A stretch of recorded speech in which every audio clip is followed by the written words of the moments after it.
passe à une rubrique qui me plaît particulièrement parce que c'est questions envoyées. Donc, il y a des collègues qui ont envoyé chacun une question. Il y en a 2 qui ont envoyé. On va commencer par ce premier. Alors, je vais vous remettre ce iPhone. Vous tapez sur Play et puis vous écoutez la question et ensuite vous allez répondre. Là, exactement. C'est le volume. Oh, ok, d'accord. Attendez. Salut, professeur Maurice Kamto. J'aurais du mal avec le vouvoiement. Bon, permettez que je vous tutoie parce que vous êtes un aîné. Un brillant professeur, un grand Camerounais. Et voilà, moi j'aime tutoyer les gens quand j'estime que je peux me permettre de la liberté avec eux. Félicitations pour votre 2e place à l'élection présidentielle de 2018. Je vous souhaite de maintenir ce rang, mais en étant ex-aequo avec mon petit frère Cabral Libi, parce que je voudrais que ce soit Joshua ici qui soit le premier. Alors ma question est toute simple. Il y a une telle agressivité, une violence de la part de beaucoup de sympathisants, ou pour ne pas dire de militants du MRC, des gens qui s'assument, moi je parle de mon expérience sur la toile, sur Facebook surtout, sur ma page, des gens qui se revendiquent des vôtres, mais qui sont assez violents, assez véhéments, insultants. Pourquoi est-ce que, à moins que je n'ai raté ça, pourquoi est-ce que vous ne faites pas une sortie ferme? Je ne vous ai jamais vu frapper du poing sur la table pour dire stop à tout ça, vous désolidarisez de ces gens. Voilà quoi, je trouve que ça ne sert pas votre mouvement, ça ne sert pas votre idéologie. En cette année électorale, si vous pouvez dire à vos militants, à vos sympathisants, de parler aux gens avec respect, avec courtoisie, ça pourrait, à mon humble avis, soigner la forme. Puisque le fond, non, soignez la forme, pour ne pas dire n'importe quoi. Vraiment, j'aimerais que vous frappiez du poing sur la table, que vous fassiez une sortie médiatisée, monétisée sur la toile, diffusée dans tous les grands médias, traditionnels ou anciens, traditionnels ou nouveaux, pour dire à vos sympathisants, à vos militants d'être moins injurieux et de débattre et non combattre. Voilà. Et Botan, c'était votre petit frère et jeune compatriote Kopo. Salut professeur. Non, c'est bon, c'est fini. Ok. Oui, j'ai suivi la question. Je ne sais pas si nos amis jeunes, l'audience a suivi. C'est le musicien Kopo qui demande pourquoi je ne fais pas une sortie ferme pour recadrer les militants de mon parti qui seraient injurieux et violents vis-à-vis de ceux qui ne penseraient pas comme d'autres Camerounais, on va dire ça comme ça. Et qu'il ne m'a jamais entendu faire une telle sortie. Je suis surpris. Bon, j'ai envie de commencer par une boutade en disant que le proverbe ou l'adage dit qu'il est dit qu'on demandera beaucoup à ceux à qui on a beaucoup donné. Donc c'est peut-être parce qu'on pense que nous avons beaucoup qu'on nous demande tant, ce qu'on ne demande à personne d'autre. D'abord, c'est inexact de dire que je ne suis jamais sorti pour recadrer des militants du MRC en particulier. Et je vais parler des militants du MRC. Je ne vais pas parler des sympathisants et des autres Camerounais, et même des militants du MRC. Je n'ai aucune possibilité de me constituer gendarme derrière chaque militant du MRC. Mais qu'à cela ne tienne, on ne peut pas dire que j'ai jamais fait de sortie. Au moins depuis 2018, je dis bien au moins, sinon avant 2018. Et les documents existent. La chance veut que nous soyons à une époque où on peut retrouver tous les documents qui ont circulé à un moment donné sur les réseaux sociaux, que ce soit sous forme de documents écrits ou sous forme de vidéos. J'ai fait des sorties pour d'abord marquer mon désaccord ferme et clair avec un certain nombre de propos qui étaient tenus par des gens soi-disant soutiens de Maurice Kamto ou de MRC. Je ne voulais pas citer de nom, mais il y a au moins une des personnes qui sont très présentes dans les débats médiatiques sur les plateaux de télévision, qu'on a attaqué de façon, à mon avis, outrancière à un moment donné, à tort ou à raison, mais de façon outrancière, tout est dans la forme parfois. Et j'ai fait un communiqué en bonne et due forme. Alors, si Kopo n'a pas ça, je me ferai un plaisir de demander qu'on les recense et qu'on lui envoie. Je suis allé encore plus loin. Et au risque de me créer des inimitiés avec certains activistes, je suis allé jusqu'à dire, lorsqu'il y avait des campagnes contre le chef de l'État, en tout cas pour l'empêcher, ou en tout cas durant ses séjours, notamment en Suisse, de dire il y a un certain nombre de comportements qui ne sont pas républicains. Vous pouvez être en désaccord avec lui ou avec des gens, mais ce n'est pas de cette façon-là. Et les documents, là aussi, existent. Mais j'aimerais que Kopo se donne un peu la peine de faire un petit exercice et de regarder comment ces débats-là commencent d'abord. Parce que le problème au Cameroun, c'est que, bon, quand quelqu'un écrase votre orteil, ça vous fait mal, mais vous le giflez. Mais on voit seulement la gifle que vous avez donnée, mais on ne voit pas qu'il était en train... Non, oui, il était en train de vous tuer seulement là, en écrasant votre orteil. Mais on dit que vous devez seulement pleurer et vous taire. Non. Comme ça fait mal là, toi aussi tu réagis. Ce que je veux dire, c'est que si vous regardez, à chaque fois, je ne dis pas toujours, mais la plupart du temps, ceux qui sont considérés comme militants et sympathisants du MRC réagissent. Je ne dis pas toujours, mais la plupart du temps, ils ont réagi. Et enfin, je voudrais dire que j'aimerais de temps en temps que des artistes connus comme ça interpellent aussi d'autres leaders politiques.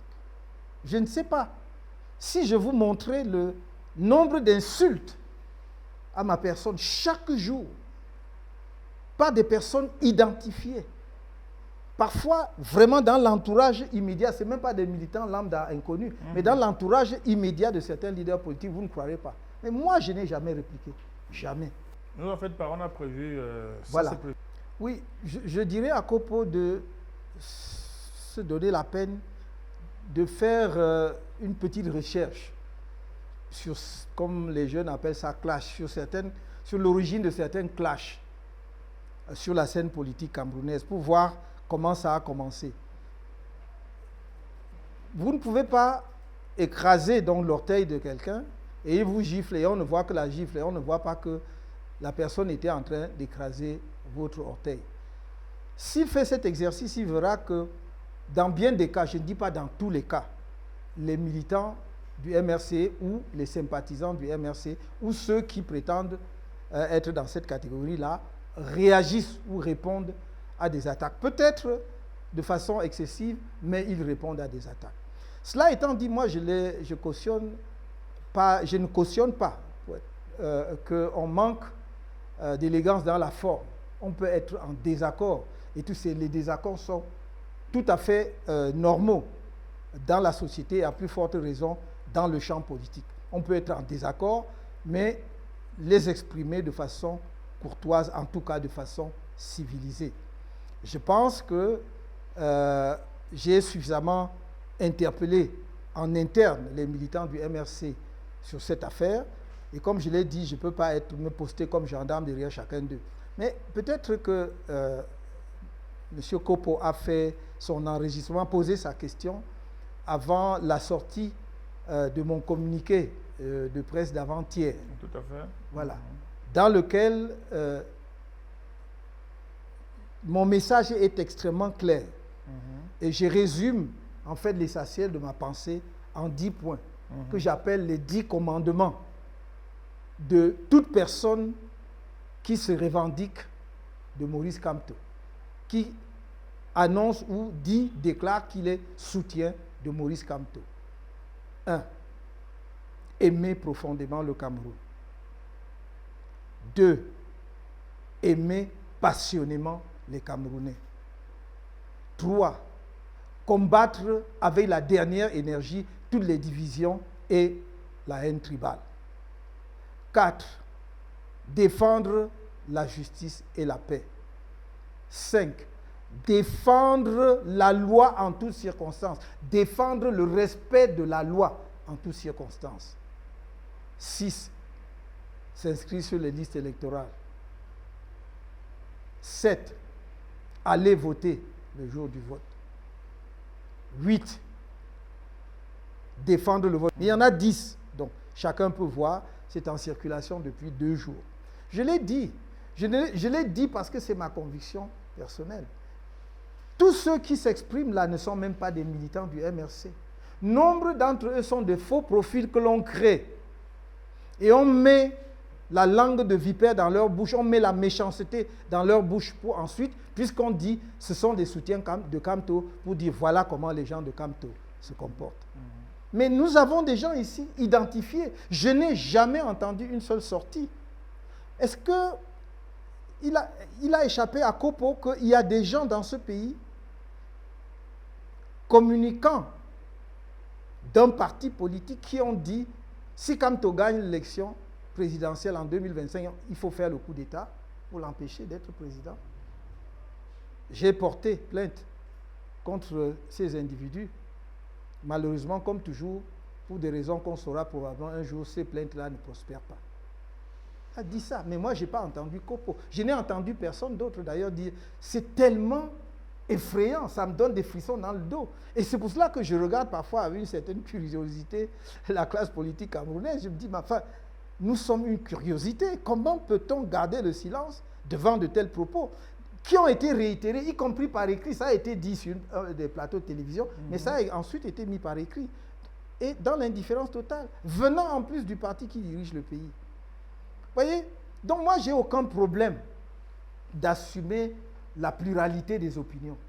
Je respecte totalement cela. Vous ne m'avez jamais entendu. Ni Kopo, ni personne ne peut vous montrer un écrit de moi, même avant que je n'entre en politique, où je suis insultant ou discourtois vis-à-vis d'un Camerounais. Je ne parle même pas d'un homme politique. Ça n'existe pas. J'ai eu des débats avec Feu Monon Diana, paix à son âme, dans les années 85. Et c'était de haute volée intellectuelle. Chacun exprimait ses idées. On utilisait justement les meilleures formules possibles pour dire comment on était en désaccord avec l'autre, mais jamais on s'est insulté bassement. On a eu parfois des formules très dures, mais pas insultantes.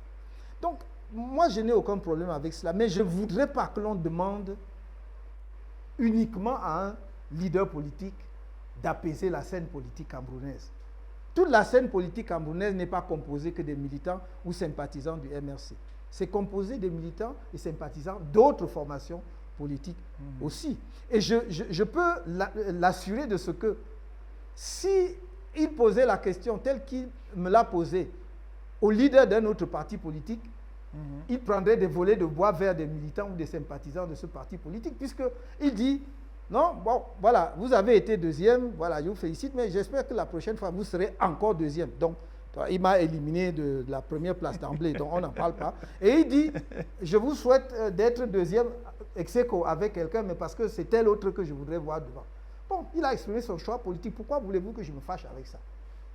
Si il arrive à m'arracher un Camerounais lors du vote par rapport à ça, c'est que je ne me serais pas suffisamment expliqué et que je n'aurais pas bien convaincu ce Camerounais-là. Donc c'est à moi de faire des efforts et à travailler davantage pour bien exposer notre projet à tous les Camerounais, pour bien le défendre et montrer que nous sommes effectivement mus par le progrès collectif de notre société. Ok, alors Maurice Kamto, une deuxième question. Oui. Cette fois-ci d'un humoriste avéré que vous connaissez sûrement. L'Agence nationale pour l'intégration sociale, le PENIS.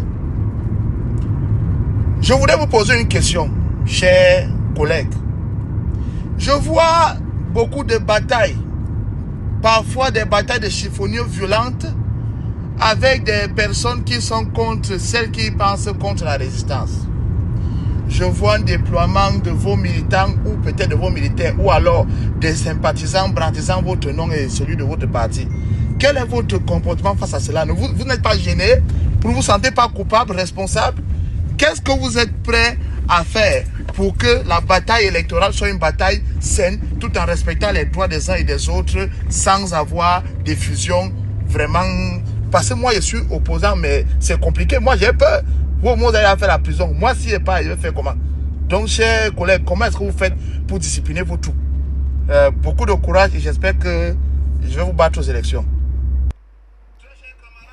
Ok. C'est la même. Oui, Ok, merci, Moustique, charismatique. Je pense que j'ai déjà en bonne partie répondu à ça. Mais je vais quand même de ajouter. celle de Non, Coco, tout à fait. C'est bon, d'ailleurs, rebondir. Encore une fois, je voudrais que des artistes plus nombreux appellent à l'apaisement de la scène politique, au lieu de cibler un leader et ses militants. Quand vous êtes sur un ring de boxe, vous n'êtes pas seul. Parce que si vous êtes seul, on va dire que vous êtes fou. Parce que vous serez en train de boxer dans le vide. Donc, si vous boxez, c'est qu'il y a un adversaire ou un sparring partner. Donc, s'il y a des coups irréguliers de part et d'autre, il faut parler aux deux boxeurs. De deux. Donc, je voudrais que les artistes interpellent tous les protagonistes de la scène politique camerounaise. De la même façon qu'on interpelle le MRC, son président national et ses militants et sympathisants. Ça, c'est la première chose que je voudrais ajouter. La deuxième chose que la question de Moustique me donne l'occasion de poser et qui est dans mon communiqué d'il y a 2 jours, c'est que est-ce qu'il vient à l'esprit de qui que ce soit d'imputer à Samuel Eto'o ou à Lionel Messi la bagarre entre ses fans au quartier? C'est une question pour moi? Non, pas pour vous. Non, je ne peux pas vous poser. C'est vous qui posez la question. Donc, je pose la question à tous ceux qui font cette interpellation-là. Est-ce que, quand en Voradala ou je ne sais pas moi où, bon, les gens ont bien bu leur bière, l'un dit que non, que quand Eto'o a joué la Champions League avec Inter de Milan et tout, il avait marqué 2 buts. L'autre dit non, tu te trompes, il avait marqué. Parfois, rien qu'à cause de ça, il commence à bagarrer. Est-ce que donc on va dire que c'est Eto'o qui a arrangé cette bagarre-là? Pourquoi est-ce que vous imaginez combien de militants nous avons? Parce que la politique est différente du football. Hein? Non, mais qu'est-ce qu'on fait là aujourd'hui avec le football au Cameroun? On va revenir. Bon, donc c'est juste pour dire que moi, j'aimerais avoir une scène politique apaisée. Il n'y a aucun parti politique, chers artistes, qui m'interpellait, qui soit arrivé sur la scène politique avec pour slogan, dès le premier jour, slogan librement formulé, nous voulons le changement dans la paix et par les urnes. Allez voir tous les documents du MRC depuis 2012 à sa création. Et nous n'avons jamais changé de posture. Nous avons essayé de marcher, nous a arrêtés par centaines, par milliers pour mettre en prison. Ce sont des militants même d'autres partis politiques dits de l'opposition qui allaient dénoncer là où se cachaient les militants du MRC qui avaient échappé à la police. Vous m'avez déjà entendu m'exprimer là-dessus. Même jusqu'à présent, je ne vous dis pas quel parti, ni quel est le nom de ce parti-là. C'est ça la réalité là. Pourquoi y a-t-il cette focalisation, voire même cet acharnement sur le MRC et Maurice Kamto? Bon, maintenant, j'ai fait une sortie. J'espère que d'autres leaders politiques pourraient en faire autant pour l'apaisement de la scène politique camerounaise. Voilà ce que je pourrais ajouter à ce qu'a dit. Tout à l'heure, vous avez prononcé le mot clash quand vous répondiez à Copo. Pour revenir sur Malox, il y a eu une actualité brûlante sur le net. Vous êtes quand même le président de Facebook, donc je pense que vous avez forcément vu ce clash sur Facebook qui, on va dire, qui a opposé Malox, a débordé le King Fois, qui à propos de Prince Aimé. Autour de la chanson de Prince Aimé. Bon, vous voyez, donc je suis vraiment le président du Facebook. Je vois ça. Je vois ça. Et je ne vais pas vous demander pourquoi on n'a pas pris position, mais je vais peut-être vous demander qu'est-ce que vous pensez de ce clash, de ce positionnement qu'a eu Malox, qui a eu le mérite de fédérer pour une des rares fois les artistes camerounais de tous bords, musiciens, danseurs, percussionnistes et tout, autour de Prince Aimé. Est-ce que vous avez un commentaire dessus? Oui, juste un petit commentaire, Valérie. J'aurais voulu que Malox prenne son initiative avant de Bordeaux. Parce que c'est apparu comme une réaction à de Bordeaux. Or, effectivement, Prince Aimé est un artiste camerounais. C'était là depuis. Donc lui-même aurait dû... Vraiment, ce qu'il a fait est extraordinaire. Mais la temporalité m'a gêné un peu parce que ça a créé justement ce clash non nécessaires avec de Bordeaux qui... L'occasion fait la ronde. Hein. Oui, bon, parce que c'est l'autre, on doit le reconnaître à cet artiste ivoirien-là, d'avoir effectivement, j'allais dire, remis en scène quelque chose. Voilà, remis en scène, remis le morceau de Prince Aimé. Et je pense, mais à part ça, je pense que, bon, c'est bien, ça fait vivre la scène musicale africaine, la scène artistique africaine. La Côte d'Ivoire, les Ivoiriens et les Camerounais sont habitués à cela. Je crois que ça monte, ça descend, ils vont s'entendre. C'est vraiment deux pays frères, ça ne va pas aller chercher. Ouais, surtout que c'est une affaire de belle famille. Donc voilà, exactement. On va finir de faire ça, on va gérer après ça. On va gérer ça et tout. Et on va passer à la prochaine rubrique qui s'appelle la politique. Parce que les leaders politiques croient que nous, les artistes, on ne parle pas politique. Non, donc, parce que vous ne nous invitez pas sur vos plateaux de débat politique. Donc, maintenant que vous êtes venus vers nous, on va parler un peu politique. Alors, première question, si vous êtes élu président de la République du Cameroun, quels sont les 10 premiers actes que vous prendriez au soir de votre investiture? Il y en a beaucoup, mais comme alors les plus importants. Oui, comme je l'ai toujours dit, d'abord sur le plan politique, il y a quelque chose à faire immédiatement. C'est de poser des actes d'apaisement qui vont nous amener à régler en profondeur et une fois pour toutes la crise anglophone. C'est une urgence politique nationale. On ne peut pas différer. Et pourquoi je le dis, mes chers amis? Parce que ce sont deux régions sinistrées aujourd'hui de notre pays. Au point où le Premier ministre, chef du gouvernement, lui-même a signé un arrêté, je crois, ou un décret, ou un arrêté probablement, déclarant le nord-ouest, le sud-ouest et même l'extrême nord, quand Boko Haram était à son pic, zone fiscalement sinistrée, c'est-à-dire qui ne contribue plus à la fiscalité, au paiement des taxes. Ça veut dire que c'est terrible. Et donc, c'est quand même une région où il y a eu 1 million de déplacés internes qui sont à Douala, Yaoundé, dans toutes les autres villes du pays. C'est une région qui a 40 000 réfugiés au Nigeria. Nous ne pouvons donc pas vivre en paix tant que ce problème n'est pas réglé. On ne peut pas vivre comme si cela n'existait pas. Comment vous voulez rassembler et mobiliser la nation si vous avez toute une partie justement de votre pays qui est dans cette situation et qui a le sentiment d'être exclu, qui est habité par la frustration permanente. Donc voilà le premier acte sur le plan politique. Et à cet égard, donc, il faudra prendre des mesures difficiles mais courageuses. Il faudra prendre des mesures, par exemple, en termes de libération des prisonniers politiques impliqués dans cette affaire-là, parce que je suis de ceux qui pensent qu'on ne peut pas régler en profondeur cette affaire sans mettre tout le monde, tous les acteurs autour de la table. Et il faut absolument que ceux qui sont, comme disent les Anglais disent « Some of them are part of the problem, they must be part of the solution ». Ils sont des acteurs de terrain, c'est eux qui... Donc si vous voulez régler, il faut qu'ils soient là. Donc voilà, donc c'est pour cela que je pense qu'il faut prendre ces mesures-là. Il y a des mesures symboliques, mais pour moi, d'un symbolisme puissant. Si les Camerounais me font la confiance et l'honneur de me confier cette lourde responsabilité, une de mes premières mesures sera de changer le visage physique du pays. Qu'est-ce que j'entends par là? Pendant près d'1 mois. Pas toutes affaires cessantes, c'est-à-dire suivant un planning, un calendrier qu'on aura arrêté. Je voudrais qu'on nettoie, qu'on cure les caniveaux, qu'on change, qu'on peigne toutes les façades des maisons, des immeubles là sur la route, pour que nous-mêmes, nous soyons conscients qu'on a tourné la page, qu'on est entré d'entrer dans une nouvelle ère, pour que l'étranger qui nous rend visite voit un autre visage.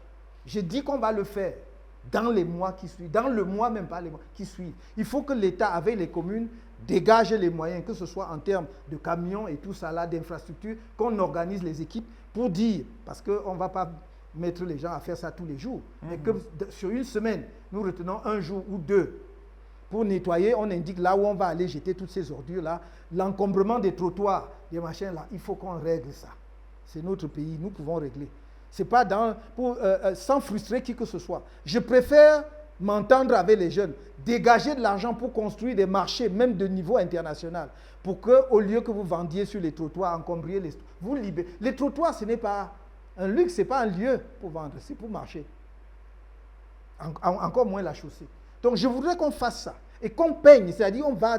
vous voyez, c'est triste quand vous regardez les immeubles au Cameroun, ça a l'air tellement triste, c'est défraîchi. Vous-même, ça vous déprime. Vous dites, mais on va comment? Il faut qu'on tourne cette page-là. On mette la peinture. Même si on n'a pas la peinture, on cherche la chaux. Vous connaissez ça? Donc on cherche la chaux. On met. Vous allez voir. Pour que ça nous donne le nouvel élan. Ça, c'est une mesure qu'on va prendre. C'est une mesure importante à laquelle je suis très attaché. Il va y avoir des mesures, ce que j'appelle des mesures d'urgence, dans des zones sinistrées. Comme par exemple l'extrême nord.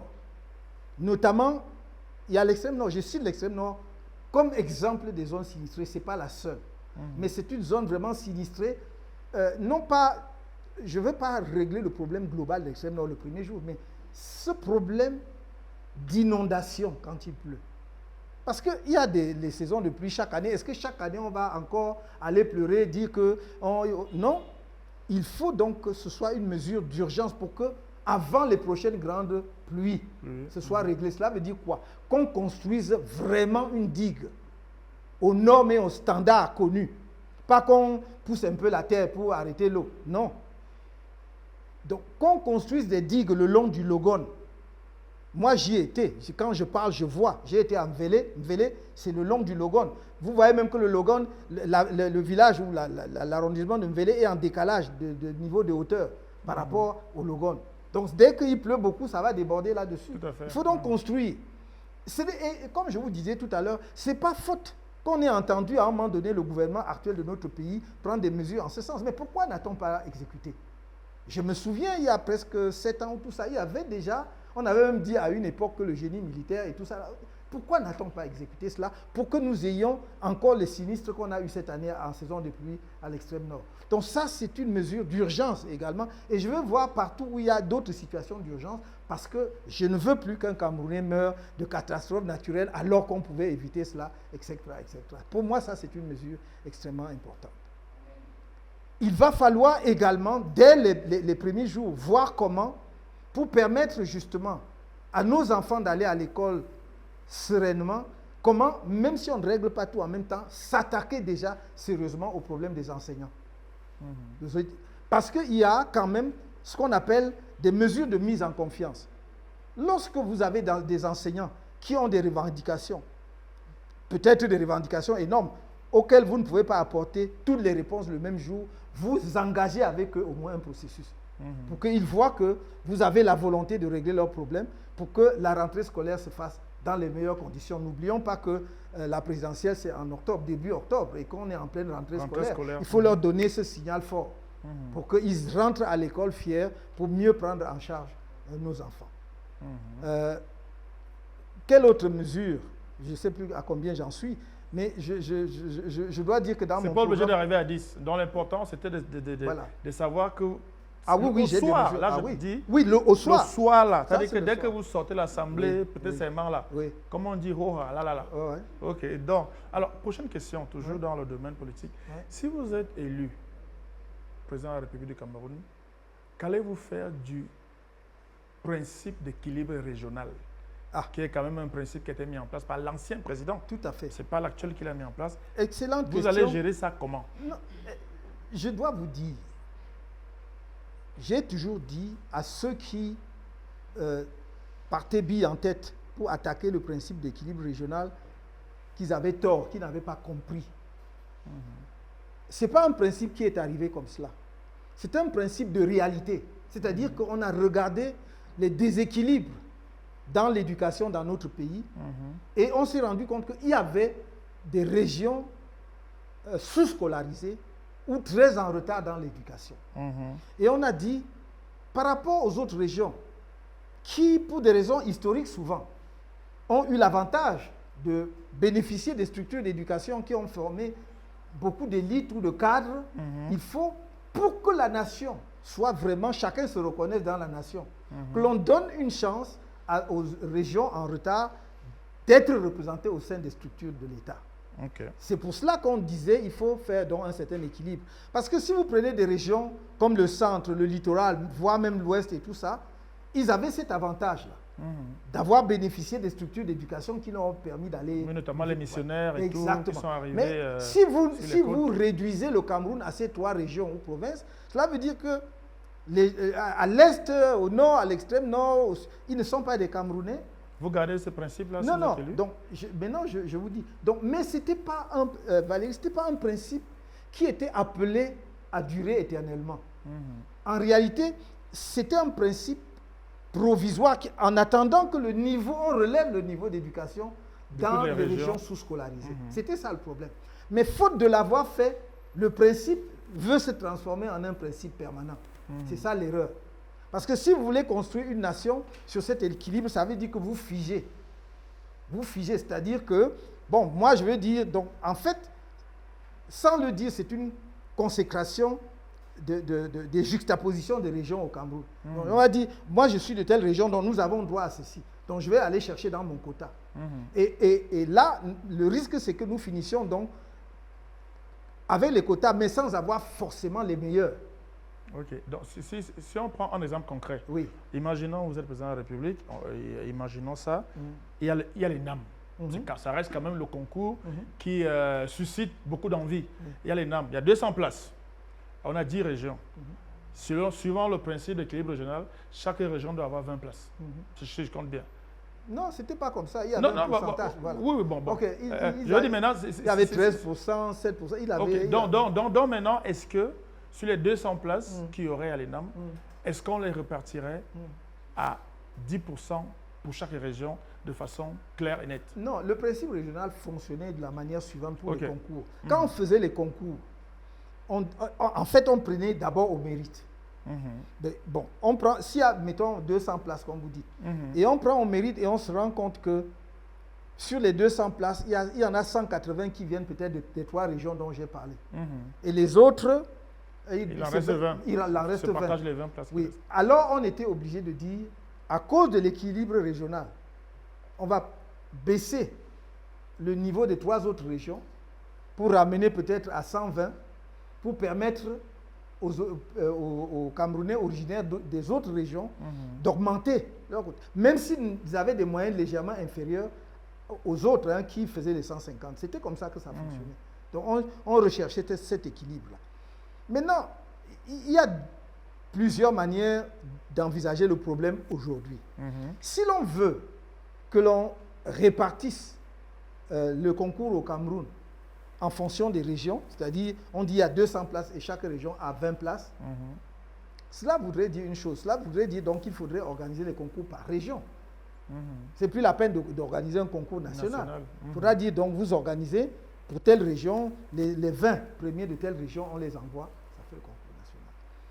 L'autre possibilité, ça va être de dire vous organisez un concours national. Si vous organisez un concours national, même si vous dites que vous ne voulez pas prendre juste les 200 premiers, vous faites effectivement, on va, comment dirais-je, on va apporter un correctif, si vous voulez, pour dire, bon voilà, si au mérite, vous avez 60%, il faut que 40% tiennent vraiment compte de l'équilibre. Il y aura une ventilation en conséquence. Donc voilà comment on peut aborder la question. Mais ce n'est pas une question aussi simple, ce n'est pas aussi facile.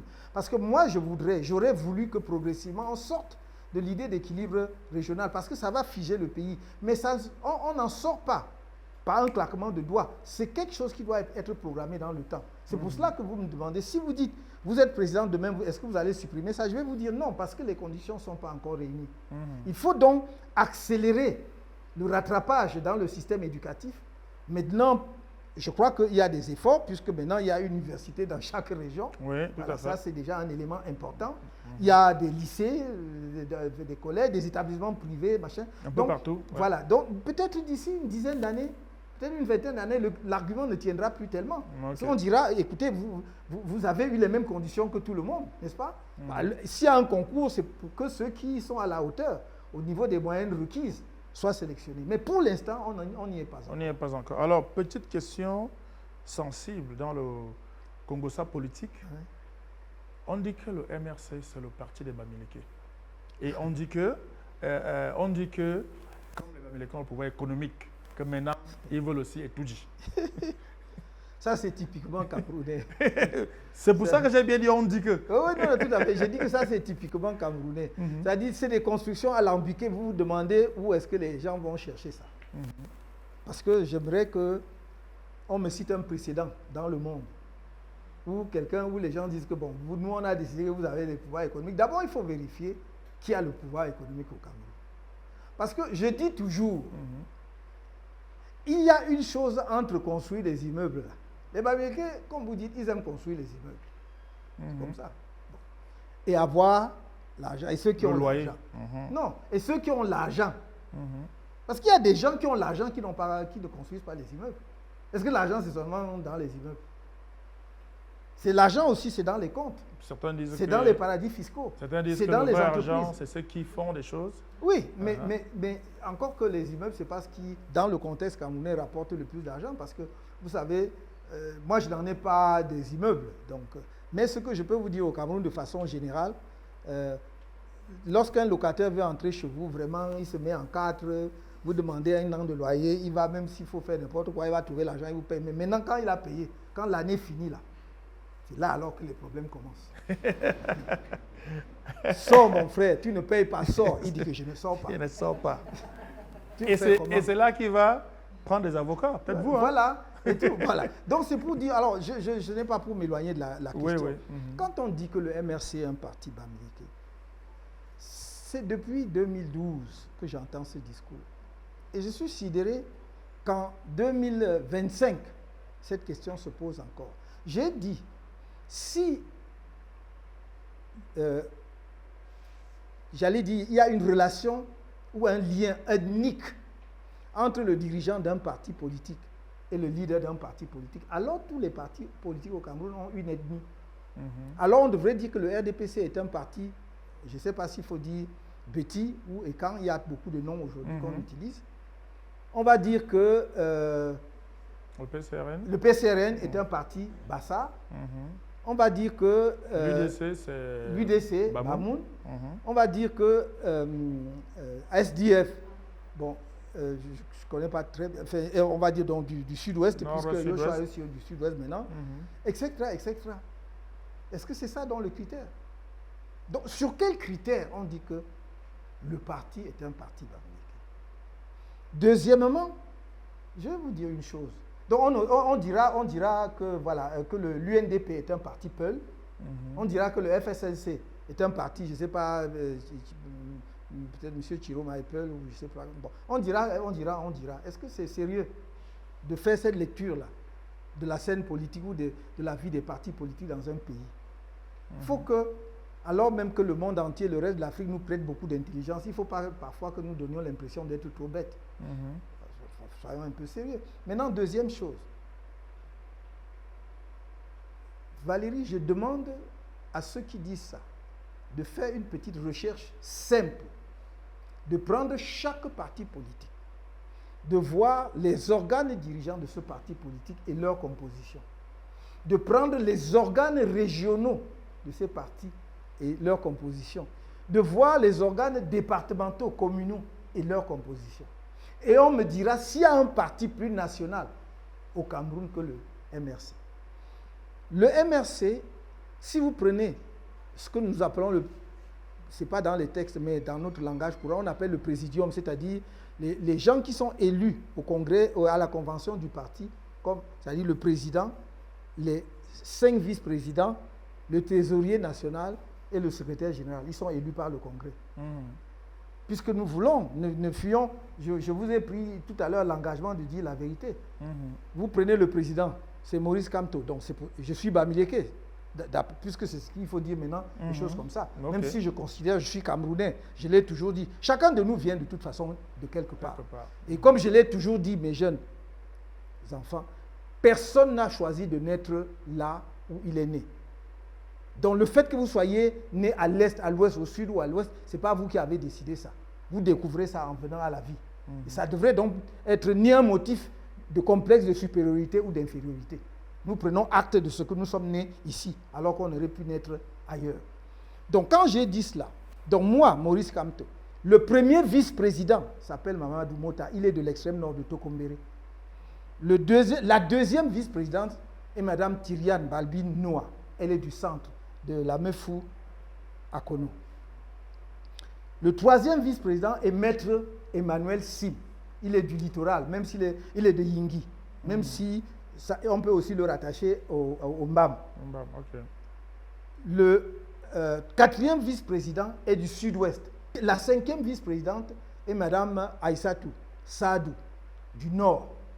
Elle est de Garoua. Le trésorier national, il est en prison. Mais celui qui fait fonction de trésorier national aujourd'hui, c'est Dr Oko Apollinaire. Il est du sud.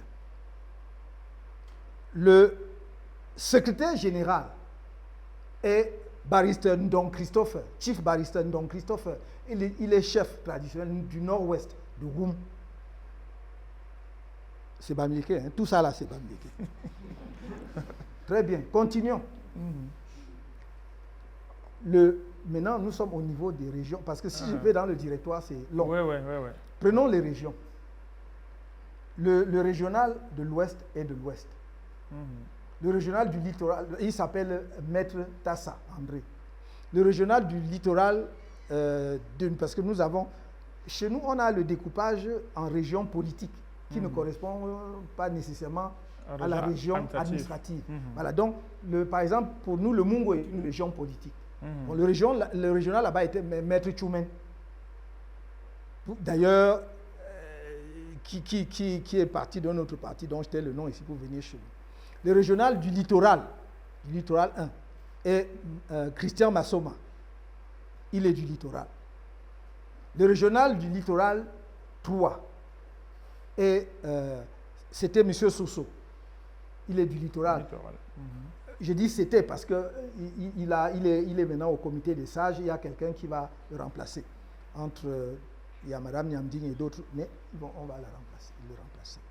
Le régional du centre est un anglophone parce qu'il y a eu un problème, mais son adjoint est du centre, est une dame, Mme Noah, et tout le reste d'ailleurs. Mais je ne rentrerai pas dans les problèmes internes qui ont fait que voilà, ce soit un anglophone. Le régional du nord, de l'Adamawa, c'est M. Ben Gamal.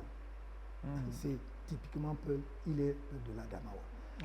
Le régional, la régionale du nord. Je vais vous laisser citer tous vos régionaux. Oui. On a compris. Donc je ne comprends pas. J'aimerais comprendre pourquoi on entretient. C'est de la petitesse politique. Les Anglais appellent ça petty politics. C'est petit pour nous. C'est petit pour un pays comme le nôtre. C'est-à-dire que je vois, mon rêve, c'est de faire en sorte que le Cameroun soit en mesure de participer victorieusement à la compétition au niveau mondial. Les enjeux sont à ce niveau-là. Pendant ce temps, nous en sommes en train de dire le tribalisme, machin. Vous m'avez posé une question tout à l'heure. Accordez-moi 2 minutes pour répondre sur qu'est-ce qu'il y avait avant. Quand j'ai cité le commandant Angounou, j'ai dit, je n'ai jamais cherché à savoir d'où il était. C'était pour montrer, en fait, je voulais montrer qu'à cette époque-là, le problème ne se posait pas à nous. On savait qu'il y avait un Camerounais qui est commandant, pilote de notre avion, et on était fiers. Il fait décoller l'avion. Il fait décoller l'avion, il le pose. Donc, et c'est comme ça que nous, même à l'université, c'était comme ça. Si je vous cite la plupart de mes amis à l'université, ils n'étaient pas de l'Ouest. Et ce n'était pas par choix, c'était parce qu'on avait des affinités. Vous comprenez? Vous êtes avec, que ce soit Richard Akono, que ce soit Ndoumé Arnold, que ce soit... C'était comme ça, c'est parce qu'on avait des affinités. Bon, maintenant, c'était une époque où tous les efforts du gouvernement étaient tendus vers l'unité nationale. Et on a l'impression que tous les efforts du gouvernement aujourd'hui sont tendus vers la division et le tribalisme, vers l'ethnisme. On vous identifie par rapport... Ceux qui lancent cette idée, le MRC est un parti tribaliste, ce sont les soutiens du RDPC, ce sont les membres du RDPC. Donc si vous êtes en charge des affaires d'un pays, vous ne pouvez pas promouvoir un tel climat.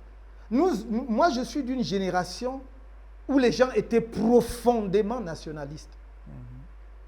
Et croyez-moi, ils n'avaient pas mon âge, ceux qui ont donné leur vie pour que nous soyons là aujourd'hui dans un pays que l'on appelle le Cameroun indépendant. Oumniobé et Ernest Ouandie sont les seuls à avoir atteint la cinquantaine avant de mourir. Osende Afana, premier docteur en sciences économiques en Afrique subsaharienne, en Afrique noire, premier docteur, est mort, je crois, à 29, 28 ans, avant 30 ans, en tout cas autour de 30 ans. Docteur Moumier, président de l'UPC, est mort à 30 ans, à Genève, empoisonné. Vous comprenez? Quand on prend tout le reste, c'est la même chose.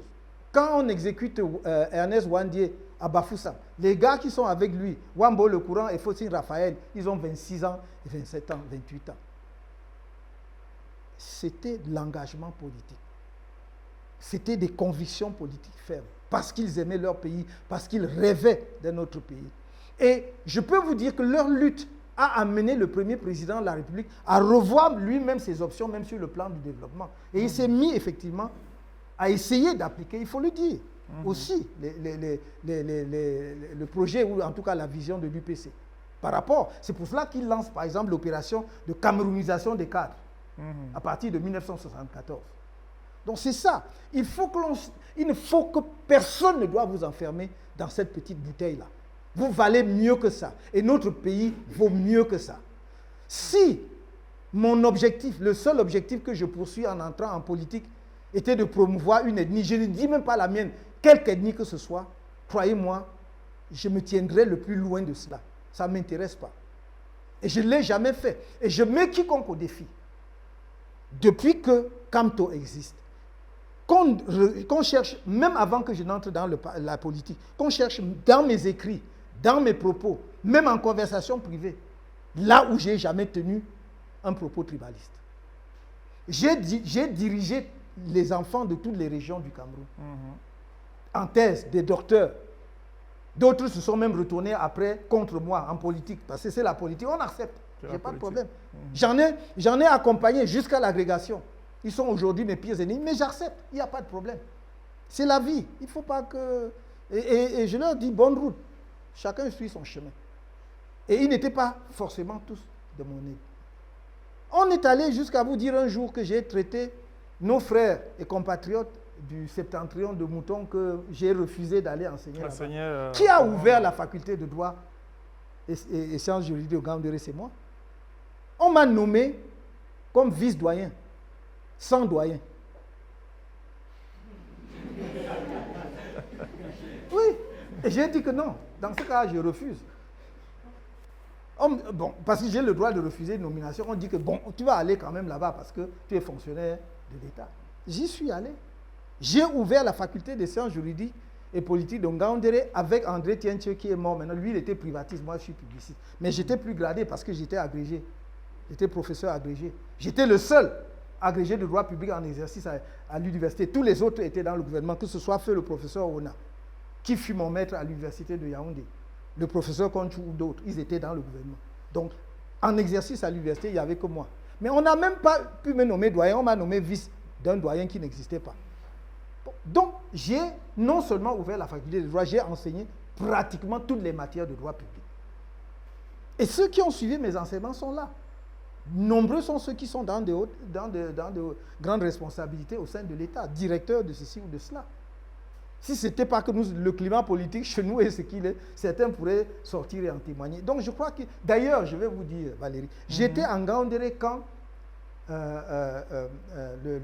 l'affaire Bakassi commence. Ah.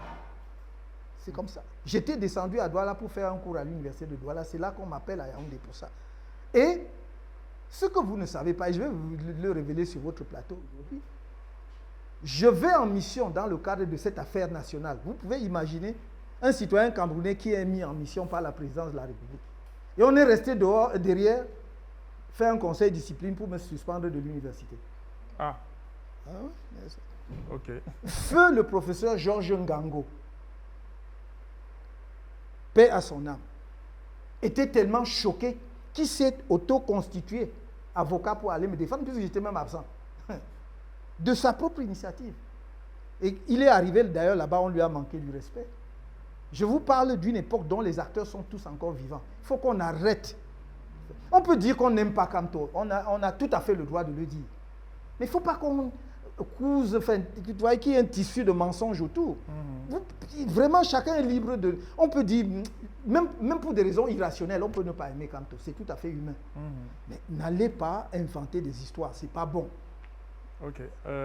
Maurice Kamto, au début de l'émission, j'ai prévenu les jeunes qu'ils peuvent à tout moment lever la main s'il y en a qui ont des questions. Et il y a probablement un qui a une question. Mais juste avant sa question, on dit en politique, on dit que les promesses n'engagent que ceux qui les écoutent. Moi, j'ai écouté votre discours du 31 décembre 2024 que vous faites chaque année. Et vous avez dit que vous pourrez ramener le carburant à 480 francs CFA. Oui. Et ce n'est pas ça qu'on appelle promesse qui engage ceux qui écoutent. Non. Pourquoi? Si vous avez bien lu, j'ai dit toutes choses égales par ailleurs. C'est-à-dire si les prix sont les mêmes sur le marché, c'est-à-dire les prix de vente sont les mêmes sur le marché au moment où j'arrive en fonction, oui, je tiendrai. Mais vous savez que pourquoi? Nous, on a seulement retenu que vous avez dit que oui, non. Ça va descendre à 480. Oui. De toute façon, peut-être même que si on a la chance que les prix du pétrole chutent, parce que j'entends là qu'on est en train de vouloir encourager l'Arabie Saoudite pour des raisons géopolitiques au niveau global, d'augmenter sa production. S'ils augmentent beaucoup leur production, les prix vont tomber, vont chuter encore. Donc les prix de vente vont baisser. Parce que le prix du baril est fonction du marché international. Et le marché international est toujours déterminé par rapport à la capacité de production des grands pays producteurs. Donc, en réalité, ce n'est pas un secret que je dévoile. Toutes ces manœuvres, c'est pour essayer de faire que le cours du pétrole s'effondre pour nuire à la Russie. Puisque, en fait, c'est là qu'il... Voilà. Donc, peut-être que ça va même être encore mieux que ça. Qu'est-ce que j'ai dit? J'ai dit le litre de pétrole arrivé à Douala à l'heure actuelle. Et mes chiffres sont sortis du rapport de la SCDP donc, et de la Caisse nationale des dépôts des produits pétroliers. Ce n'est pas moi qui les invente. Donc, si eux-mêmes disent que le litre de pétrole rendu à Douala est à 369 francs, c'est 369 francs. J'estime que si j'y ajoute les frais de transport, mais j'y ajoute même des taxes, de 100 francs. Je suis à 469. J'ai mis à 480 pour me donner la marge. Et la marge que je veux dégager, c'est pour construire une raffinerie au Cameroun, une raffinerie de dernière génération. Donc, je ne fais pas de promesses en l'air, je donne les chiffres. Et le pétrole, ce n'est pas quelque chose qui se vend, comment dirais-je, sous le lit. Les cours du pétrole sont connus.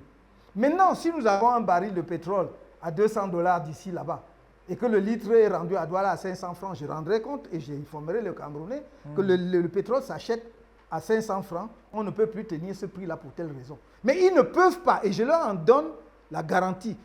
Le litre de pétrole rendu à Douala ne peut pas être à 369 francs et je ne respecte pas mon engagement, c'est impossible.